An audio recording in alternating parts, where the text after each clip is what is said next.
Hey mga ka-safety, so alam nyo ba na may meaning yung mga shape sa roadside?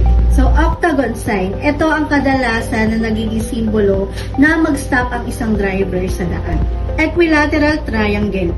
Ang ibig sabihin po nito ay bigyan natin ng daan ang mga sakyan na lumiliko.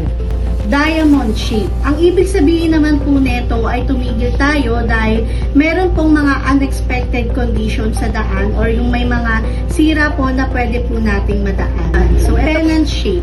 So, ito po ang ibig sabihin nito is no passing zone. Hindi po tayo pwedeng dumaan sa daanan po na iyon. May tinatawag tayong round sign. So, ito po ay nagpapahiwatig na ang inyong dadaanan ay dinadaanan din po ng tren.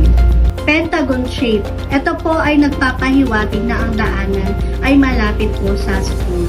Tayong vertical rectangle wherein ito po yung regulation or regulatory po na pangkalahatan po. So meron po tayo dyan yung speed limit or yung parking regulation po.